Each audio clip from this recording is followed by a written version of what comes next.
है तो वो यही कहता है कि सबसे ज्यादा सीट वो जीतने वाला है। लेकिन अभी जो रुझान है उसमें ये नजर आ रहा है कि बीजेपी 300 प्लस हो चुकी है और शायद अगर मुझे लगता है कि 4 राउंड की काउंटिंग हो चुकी होगी, 10 से लेकर 14 राउंड तक की काउंटिंग होगी, तो उसमें कम से कम अभी रुझान जो है इसमें प्लस माइनस भी कर लीजिए तो बीजेपी अच्छी खासी बढ़त बनाते हुए और बहुत आगे समाजवादी पार्टी से, इतना आगे कि समाजवादी पार्टी इसको कवर कर लेगी। आज पूरे दिन जब काउंटिंग चलेंगे वो तब तक ये कवर कर लेगी, ऐसा मुश्किल लग रहा है। तो कहीं ना कहीं बीजेपी के जो समर्थक थे उनका मूड भांपने में न सिर्फ मैदान पर उतरे हुए पत्रकार बल्कि जो स्टूडियो में बैठकर विश्लेषण कर रहे थे चुनाव का, उनको भी इस बात का अंदाजा नहीं था और गलती हो गई।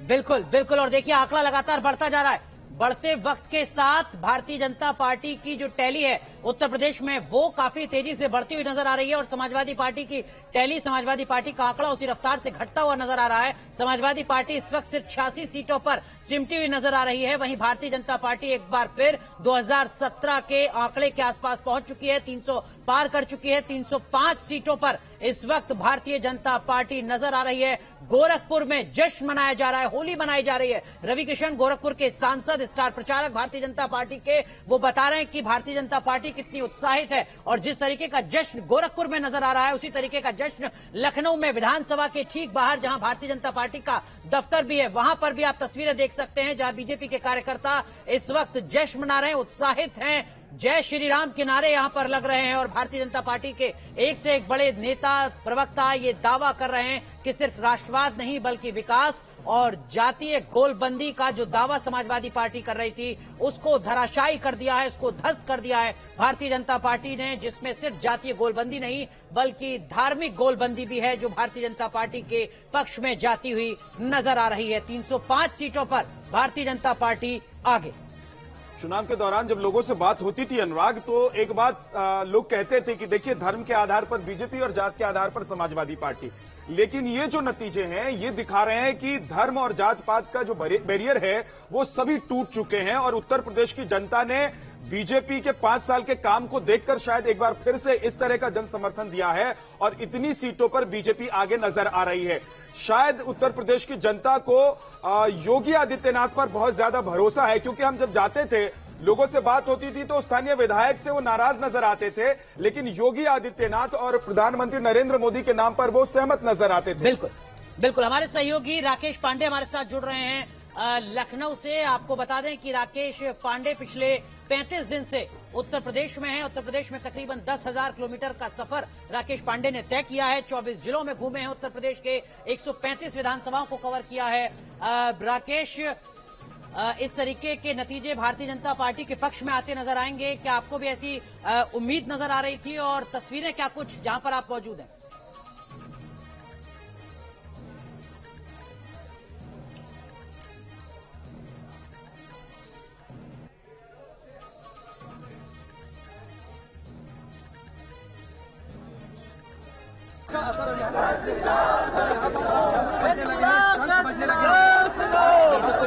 तकनीकी दिक्कत है, राकेश पांडे का एक बार फिर रुक करेंगे, उनकी आवाज अब तक नहीं पहुंच पा रही है, लेकिन तस्वीरें विधानसभा के बाहर की है। का मतलब जीत का जश्न आगे आए, उसके बाद इस तरीके की तस्वीरें उत्तर प्रदेश में हर जिले में, हर विधानसभा क्षेत्र में नजर आएंगी। बीजेपी के कार्यकर्ताओं के बीच ये तय है क्योंकि 403 में 305 विधानसभा सीटों पर भारतीय जनता पार्टी बढ़त बनाए हुए है। लेकिन एक सवाल ये भी है कि क्या रोजगार के जो मुद्दे थे वो हवा हो गए, क्या महंगाई के जो मुद्दे थे वो हवा हो गए और कोरोना काल को लेकर जो सरकार पर सवाल उठाए जा रहे थे वो मुद्दे हवा हो गए? क्या जो जानवरों के खेत में फसल के चर जाने का मुद्दा था वो हवा हो गया? और राकेश पांडे वहां से हाथ हिला रहे हैं। राकेश, आपकी आवाज ठीक से नहीं पहुंच पा रही थी, वापस आपके पास आते हैं। राकेश, जश्न की तस्वीरें दिखाई दे रही हैं और ऐसा लग रहा है कि अब उत्तर प्रदेश में नतीजे जब तक पूर्णतः घोषित होंगे उससे पहले बीजेपी समर्थक पूरे जोशो खरोश के साथ मैदान में खड़े हो चुके हैं।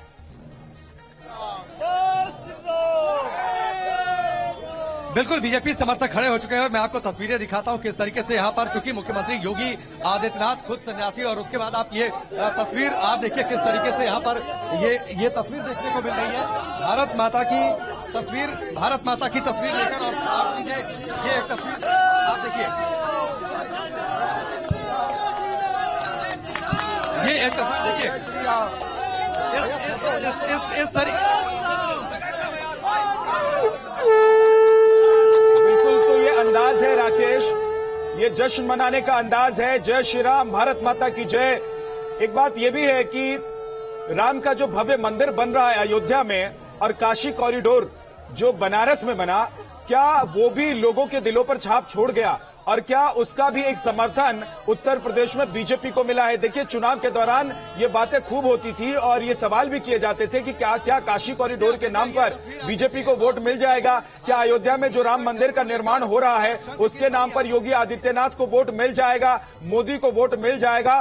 तो उत्तर प्रदेश की जनता ने दिखा दिया है कि उत्तर प्रदेश में कमल खिलने वाला है, और योगी मोदी उनको अभी भी स्वीकार हैं। योगी और मोदी से बड़ा चेहरा उत्तर प्रदेश में अभी कोई और दूसरा नहीं है। जी राकेश। राकेश पांडे हमारे सहयोगी हमारे साथ जुड़े हैं। आपने ये तस्वीर देखिए, जो जश्न की तस्वीरें हैं, किस तरीके से अलग अलग भारतीय जनता पार्टी का झंडा लेकर, और आप ये देखिए हाथों में त्रिशूल लेकर मुख्यमंत्री योगी आदित्यनाथ की तस्वीर, इतने बड़े नतीजों की उम्मीद आप लोगों को थी? 300 पार करेंगे इस बार, और योगी जी के नेतृत्व में उत्तर प्रदेश में दोबारा सरकार बनाने जा रहे हैं।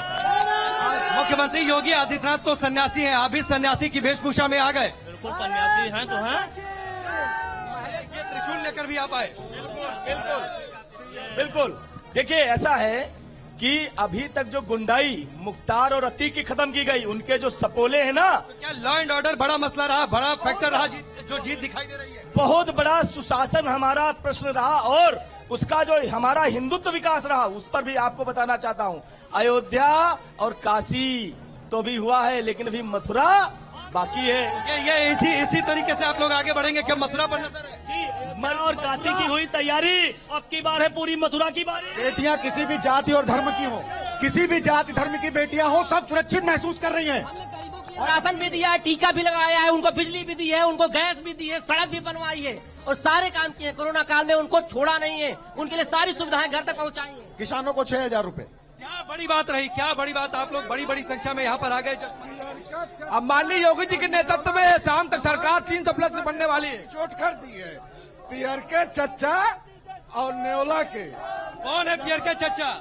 ओम प्रकाश राजभर, इनकी जबान नेवला ने वोट की चोट। अरे नेवला किसको कह रहे हैं? वो स्वामी प्रसाद राजभर, स्वामी प्रसाद मौर्य, ये नेवला है। नेवला है, वो तो खुद ने कहा था नेवला है, और इसमें उनको पता चल जाएगा कि जनता का। स्वामी प्रसाद मौर्य चुनाव से ठीक पहले भारतीय जनता पार्टी छोड़कर सपा में चले गए, इसलिए आप लोग उनको नेवला बोलते? हम नहीं बोल रहे, ये उन्होंने खुद कहा था। ये आप स्टेटमेंट उनको उठा के देख लीजिए, आपको खुद पता होगा, उन्होंने स्वयं कहा था। कहा है। और सबसे पहले तो मैं इलेक्ट्रिक मीडिया का बहुत बहुत धन्यवाद करना चाहूंगा कि पूरे 5 साल का जो कार्यकाल है वो इलेक्ट्रिक मीडिया ने जिस तरह से, सबसे पहले तो मैं इलेक्ट्रिक मीडिया का बहुत बहुत धन्यवाद करना चाहूंगा कि इलेक्ट्रिक मीडिया ने बाबा जी का जो 5 साल का कार्यकाल था, जिस संपूर्ण अपने कार्यकाल को बाबा जी ने अपनी प्रतिभा से निभाया है, हमारी इलेक्ट्रिक मीडिया ने उस पूरे कार्यकाल को। बताइए, चुनाव प्रचार में अलग अलग जगहों पर रैलियां हुई, कौन से नारे ने सबसे ज्यादा काम किया? बस सिर्फ जय श्री राम, जय श्री राम। जो राम को लाए हैं हम उनको लाएंगे, जो राम को लाए हैं। राम मंदिर पर वोटिंग? जी, राम मंदिर पे वोटिंग। बुलडोजर का मुद्दा कितना का वोटिंग हुई है? बुलडोजर का मुद्दा, बुलडोजर अगर आप देखें बुलडोजर का मुद्दा, तो ये भी बेसिकली राम का जो नारा है उससे भी रिलेटेड है, क्योंकि बुलडोजर वही चला है जो राम को नहीं मानते हैं। इसीलिए आप ये मान लो हमारे राशन ने बहुत काम किया है, गरीबों तक ये चीज पहुंची है, जहाँ तक चना भी पहुंचा है, तेल भी पहुंचा है, रिफाइंड भी पहुंचा है, नमक भी पहुंचा है, और गरीबों तक पहुंचा है, कोई भूखा नहीं सोया। एक बात आप देखिए अनुराग, लॉ से लाभार्थी होता है, लॉ से लॉ एंड ऑर्डर होता है, और सुबह हम इस बात का जिक्र कर रहे थे कि अगर आंकड़ा इस तरीके का आएगा तो ये सिर्फ सरकारी जो योजनाएं हैं, राशन योजना, आवास योजना, और साथ ही लॉ एंड ऑर्डर का मुद्दा, ठीक है करंट शायद होगा जो कोई पॉलिटिकल एनालिस्ट या फिर दूसरी पार्टियां नहीं समझ पाएंगी। ठीक है राकेश, आप हमारे साथ बने रहिए। नीरजा जी हमारे साथ हैं लगातार, और रुझानों में देखिए बीजेपी 300 का आंकड़ा पार कर चुकी है। नीरजा जी, 305 पहुंच गया है आंकड़ा। पागल खाने में बंद है, कमर को लहराए, पानी डाले, आगे तैयार नहीं था कि 300 तक जाएंगे। 5 साल की एंटी इनकम्बेंसी जो दिखती थी कोविड और जॉबलेसनेस और महंगाई और जिस तरह से चीजें, और लोगों ने बात भी की, लेकिन वो एक डिससैटिस्फैक्शन था, वो आक्रोश नहीं था कि सरकार को बदल दे। ठीक है, हमारे लिए नहीं किया गया, लेकिन फिर भी हम इस सरकार को एक और मौका देना चाहते हैं। इसका मतलब है वो कॉन्फिडेंस नहीं था अखिलेश यादव में विकल्प के रूप में कि वो नौकरियां दे पाएंगे या सुधार पाएंगे। तो कहीं ना कहीं जंप किया है, क्योंकि एक स्पेस है बीजेपी के खिलाफ, उसमें उन्होंने अपना फायदा उनको मिला है, लेकिन उतना नहीं जितना कि सब लोग कह रहे थे। और मीटिंग्स में जो जोर जोर से आवाज आती थी, उत्साह की आवाज आती थी, और कोई भी पत्रकार, मैं मानती हूँ कि मीटिंग में जाओ, इलेक्शन में तो एक लाइव ऑडियंस होती है, एक डेड ऑडियंस। अखिलेश की ऑडियंसेस लाइव थी, बदलाव चाहती थी, लेकिन उतना नहीं, पर्याप्त नहीं था ऑब्वियसली। और जो मोदी और योगी के समर्थन में थे वो साइलेंट वोटर। लेकिन नीरजा जी, एक बात यह है कि देखिए, रोजगार का मुद्दा उत्तर प्रदेश में और साथ ही शिक्षा